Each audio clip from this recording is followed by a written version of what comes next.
ഈശോമിശിഹായ്ക്കും സ്തുതിയായിരിക്കട്ടെ.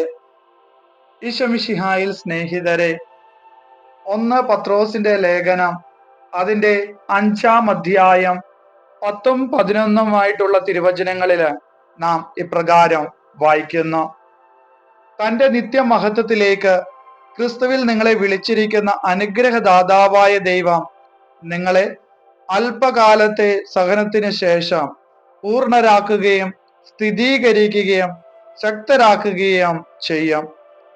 ആധിപത്യം എന്നും എന്നേക്കും അവൻ്റെതായിരിക്കട്ടെ. ആമേൻ.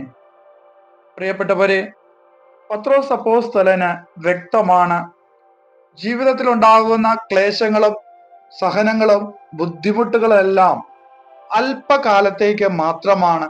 അതിന് കാരണം നമ്മുടെ ഈ ലോക ജീവിതം എന്ന് പറയുന്നത് അല്പകാലത്തേക്കുള്ളതാണ്.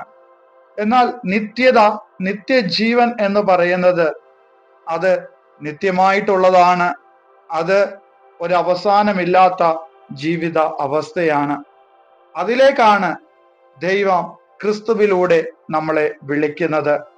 അപ്പോൾ നിന്റെ ജീവിതം നിത്യതയിലേക്ക് നയിക്കപ്പെടണമെങ്കിൽ ഈ നിന്റെ ജീവിതത്തിലെ അല്പകാലത്തെ ജീവിതം നീ ക്രിസ്തുവിന് വേണ്ടി മാറ്റിവെക്കണം. അപ്പോൾ നിത്യമായ ജീവിതം നിനക്ക് ലഭിക്കുകയുള്ളൂ. ഈ നിത്യതയായിട്ട് കണ്ടുകൊണ്ട് അതിനെ വിശ്വസിച്ചുകൊണ്ട് നീ അതിനു വേണ്ടി പ്രയത്നിക്കുമ്പോൾ അല്പകാലത്തെ സഹനങ്ങളെല്ലാം അതൊരു സഹനമല്ലാതെയാകും. കാരണം വലിയൊരു നിത്യതയിലേക്കുള്ള ഒരു വിളിയാണ് ദൈവം നിന്നെ വിളിച്ചിരിക്കുന്ന വിളി എന്ന് പറയുന്നത്.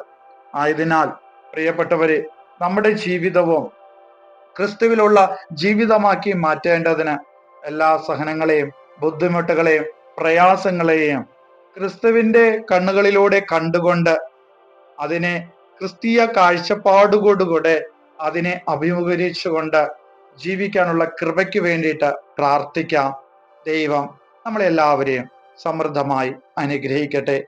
നമ്മുടെ കർത്താവായ യേശുമിശിഹായുടെ കൃപയും പിതാവായ ദൈവത്തിന്റെ സ്നേഹവും പരിശുദ്ധാത്മാവിന്റെ സഹവാസവും നാം എല്ലാവരുടെയും കൂടി ഉണ്ടായിരിക്കട്ടെ, ഇപ്പോഴും എപ്പോഴും എന്നേക്കും. ആമേൻ.